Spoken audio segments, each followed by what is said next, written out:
As a child, summer is the best time, when fond memories and deep bonds are formed that will always have a place in our hearts.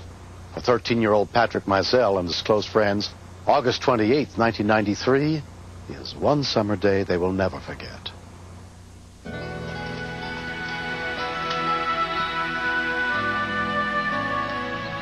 That afternoon, 13-year-old Maury Brazil and a friend were walking about a mile back in the woods behind his house. That's kind of like my summer home. I'm back there a lot during the summer with my friends. Hey, they're just... I don't hear it. I kept telling Jonathan that I was hearing voices. Listen, there it is again. Then we heard some hammering.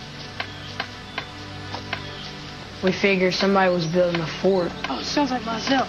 Come on. Hey, myself! Whoa. Golly! How'd you get that high? What's up, guys? We saw Patrick up in the tree. Come on up. And he was up about 3 or 4 stories high. Man, this is awesome.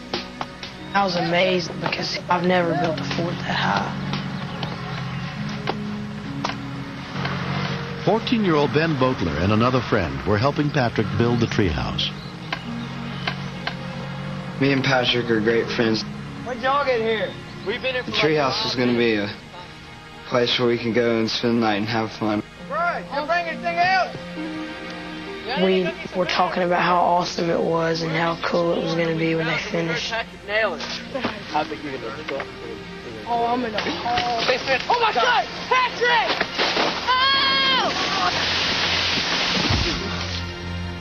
When Patrick hit the ground, it was one of the most terrible sounds I've ever heard in my whole entire life. Patrick, help! What are we doing? He was laying on his side. He wasn't moving, and everybody just was kind of running around screaming, "What do we do? Oh my gosh, you know, he's dead."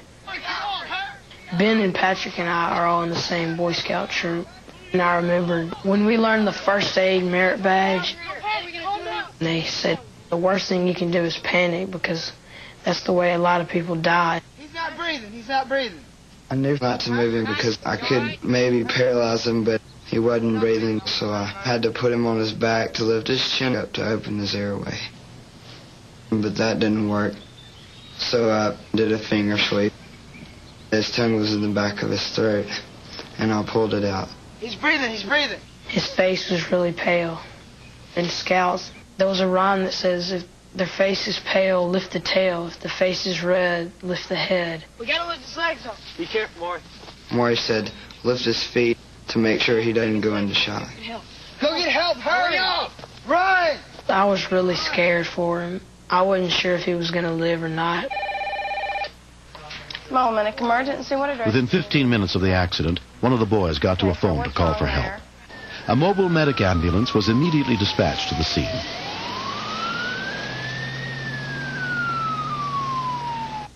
Hang in there. Adrenaline was pumping through every vein in my body, and I really couldn't believe that this was happening. It's gonna be okay, Patrick. Hang in there. He was breathing very raggedly, and I thought he was going to die. Come on, Patrick.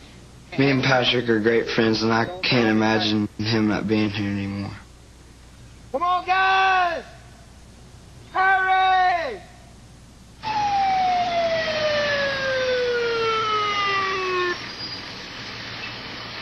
Paramedic Derek Layton and the other rescue workers arrived at the nearest house within 25 minutes of the accident. There was a lady waiting for us. She said, get on the four-wheeler, and he'll take you to where the patient was.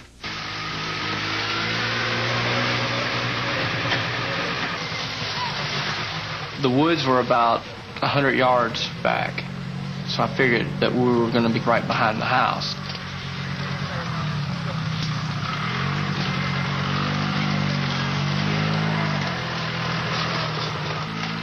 How much further? Hurry, guys! But we got there, and the ambulance was probably a good mile away from where we were. Hurt really bad, hurt. I realized I didn't have my radio with me. I didn't think I'd be that far out of contact with my crew. Just by looking at him, I knew he was critical. Take this back to the ambulance crew. Tell them this is equipment that I need, okay? All right. He's been like that the whole time? Yes. What happened to him? He fell from that tree. Hey, Patrick? Can you hear me? Patrick? I was surprised to see his blood pressure and his pulse as stabilized as they were. Everything that could have been done prior to our arrival was done. Right over here. But his pupils were gazed upward and to the right, which would indicate some type of head injury. Okay. 13-year-old fell out of the tree about 40 feet. He's unconscious. Right? It crossed the back of my mind that he might die while we were still out in the woods. Put a seat collar on him. How is he? Hang on. Patrick's mother and father, Laurie and Jim Mizell, were notified of his accident. It seemed like I was running real fast, but I couldn't get there. It was like slow motion. I could tell by the looks on the faces of the paramedics and the firemen that it was a very serious situation. Are you okay? Sam, he's doing fine, okay? Patrick. Listen to me. He just looked like he was sleeping to me. You okay? Doing fine. Just hold on. I kept holding on to the hope that he was going to be okay. Just when you see that your child's sitting there and he's not moving.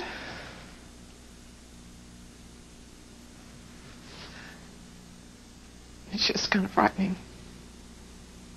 A lot of brush. You're going to be okay, sweetheart. Since I lost my father about 4 years ago, Patrick's been my biggest buddy, and the thing that crossed my mind was that I was going to lose my best friend. It's real scary to think that you might outlive your child. I just would rather die than him die. He's such a joy.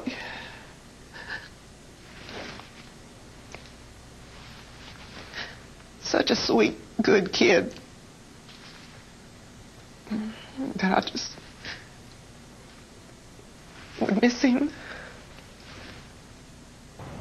Patrick was taken to the trauma unit of the University of Mississippi Medical Center in critical condition and treated by a team of doctors, including neurosurgeon Philip Azordigan. Any purposeful movement just yet? When I first saw Patrick, he was comatose.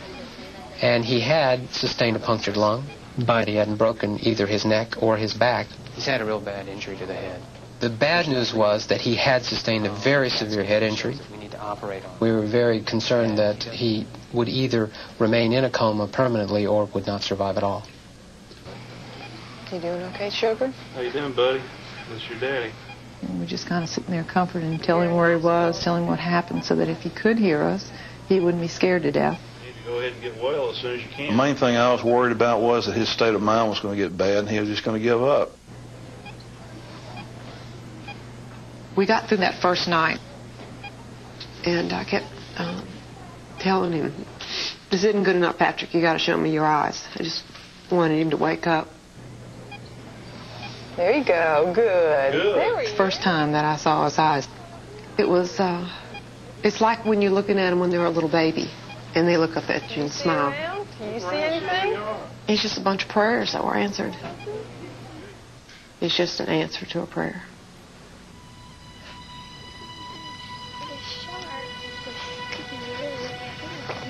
13-year-old Patrick Mizell spent 10 days in the hospital.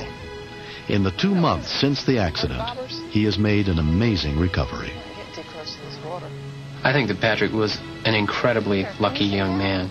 I don't think anyone else who would have fallen that distance would have done nearly as well or even survived that fall. He's still a little bit slow in his speech, but he is back in school. He has been asking me if he could start lifting weights again. Now I have to be the meanie and tell him, no, you can't do this just yet. Slow down. I'm looking forward to just being able to do my normal activities. But I intend to be real careful in a lot of the things that I do. I've learned that I'm not invincible. He's been very adventurous. Jim and I have said that if he makes it through his teens alive, it'll be a miracle. We tease him now. We tell him that some angels caught him on the way down, which probably happened. I will do my best guide my country, to obey the scout laws. Their training that they had learned in the Boy Scouts was the exact thing that he needed at that time. If it hadn't been for them opening his airway, he would have been dead before we got there. There's just no question that they're the ones that saved his life. I don't think I can repay all the people that helped me. I want them to know that I'm very grateful for what they did. Frogs. Maybe I'll get to see him grow up more and see his kids, and when he has his own, he'll probably be able to feel the fullness of being a parent and the love that comes from it. He's my special son, and he always has been. You've done several things to me in your lifetime that have made me probably greater. Likewise.